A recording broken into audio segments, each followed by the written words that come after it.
What's going on, everyone? It's Rich Lux, and today's video, girl, you won't believe the drama. Oh my gosh, guys, we have so much drama to talk about. Don't forget, you have to double mask, girl. That's what the CDC said, girl. You got double mask the hat. Are you guys double masking or just me? Because like once I saw, like this better not be one of those pranks, you know what I'm saying? Where like it's like a hoax or whatever. No, I saw that we should double mask, so I literally have been double. It's more comfortable to breathe, but whatever. Okay, like shut up, like don't come for me, okay? Okay, so big thank you to my sponsor 2 videos ago for this eyeshadow look. This is the Tropical Traveler palette. Ooh, by Spoiled Lips Cosmetics. Thank you. And they're Spanish like me, so definitely check them out. All right, guys, so we got a lot to talk about, okay? All this freaking drama. I literally think today is my last day of me being here in Las Vegas, working the house. And so today, I finally went down to the casino, girl, okay? And let me tell you what, do not play the Willy Wonka slot machine, okay? Like, if you ever come to a casino, whatever, just stay away from the rigged, from the busted ass Willy Wonka slot machine, girl, because every single time I put my money, I lose it all. So I'm telling you guys, you think I'm joking, do not play the Willy Wonka slot machine when you come to any freaking casino because it's rigged the house, okay? I'm telling you, like, it makes you think you're about to hit the bonus, girl, and you're sitting there like major, mini, maxi, whatever, grand. It just doesn't happen, girl, okay? And just people who like develop the Willy Wonka slot machine, you should be ashamed of yourself. It's rigged the house, girl, okay? Whatever. All right, so we got a lot to talk about, okay? We gotta talk about, what's damn eyelash, girl? We gotta talk about Ryland Adams. For those of you who are not caught up on the drama, is Shane Dawson's husband. Well, soon to be husband, because Ryland Adams have the receipts, girl. And I took notes too. Oh yeah. I'm gonna need that back. I took notes because it was a lot, okay? So let me tell you all the tea, girl. Okay, so Ryland Adams' podcast, The Sip. Okay, the title was called Feeling Lost. Okay, it has 118,000 views and 2,000 comments. The comments are now open. And one of the top comments says, I love you guys. And the second top comment says, Lizzie is so dark. I relate to her more than any other human ever. I don't even know what that means, girl. But anyways, I'm glad the comments are back open because Ryland Adams and the SIP podcast have received major backlash for their apology to Trisha Paytas drama and not really addressing Jeffree Star. People were so upset about it. And I just kind of thought it was gonna be like business as usual. But in this video, it really goes to show you that the negative comments were really getting to Ryland to the point where he shut off. And then here's what he had to say. So let me roll you the clip. Teenagers in today's day and age are ruled by being socially involved through their phone. Yeah. And it's just really, really bad. And I think that's why I'm recontemplating everything about my purpose in life, because it's like we're on one end of the spectrum becoming like self-actualized, realized people, but then what's being promoted to us and what does well online is negativity. And so like Twitter, YouTube, the news, it's all like doomsday 24/7. And it's like this weird complex of we're trying to be good people, but we're still like honestly consumed by the bad. We're addicted to negativity. We're full blown, like it's like our brains are engaged in this drama and it forces us to like stay tied to it and never seek a resolution because this is what's feeding us. Yeah, and I've been doing, like recently I read a book on ego. I've been listening to a lot of podcasts about ego and how we're all so tied to that. And I think social media really up a person's ego, which is not great because those are all the personality traits that are I am what is in my bank account. I am my social media following. I am my accomplishments. I am my past. And in actuality, we're not those things. If we would like rip back the veil and see people for what they are. But it's hard because then like what does well or what attracts people, like Twitter, 90% of the trending thing is drama and fear. A video that does well on YouTube is a dramatized, like you're exploiting. And that's why I'm having like this weird thing because YouTube specifically, sorry. No, I was just gonna say this is like a really interesting thing because like our brains are evolutionarily programmed to seek out, to be activated by fear indicators and stress indicators for survival. Right. But because none of us are actually trying to survive anymore, specifically like in America, right? Like our value of life is pretty great out here.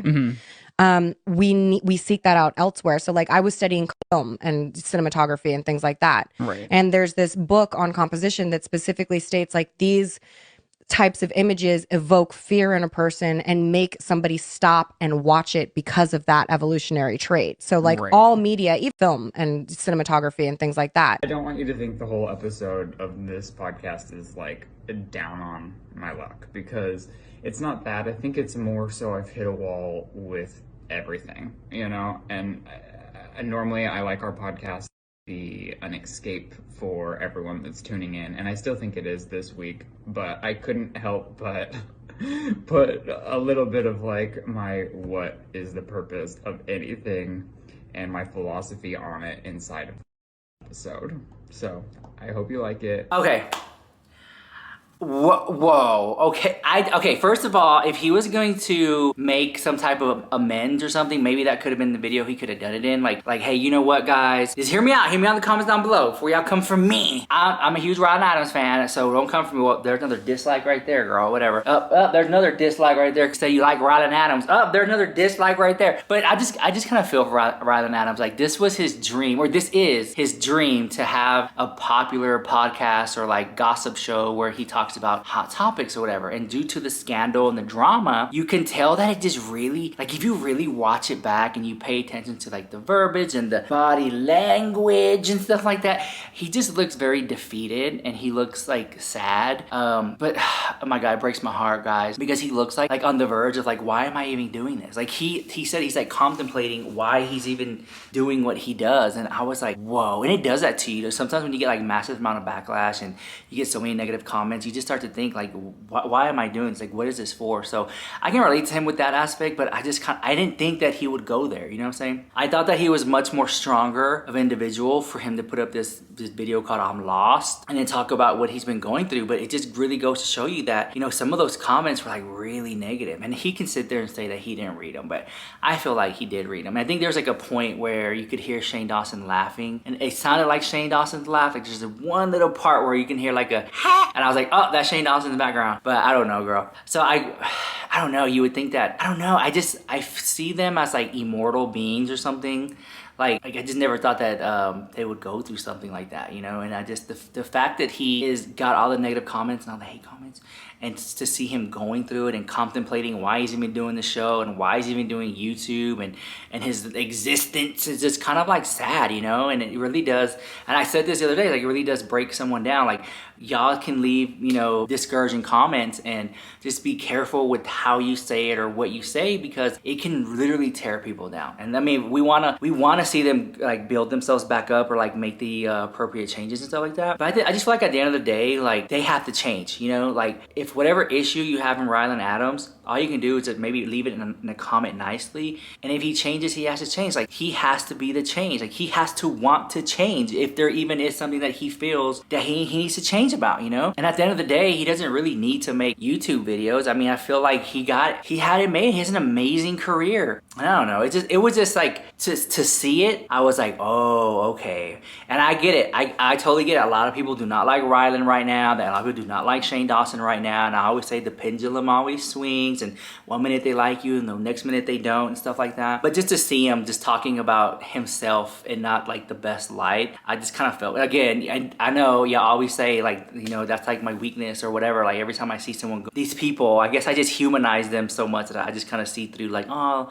they have a heart, guys. Don't be so mean to them. And y'all are like, what? What do you mean? And stuff like, and y'all just get so upset. But I don't know. I guess I just see the good. I just see the good in Ryland more than I do see the negative. And maybe I let the good outweigh the negative for me. So whenever I like talk about him, I just kind of feel for him. You know what I'm saying?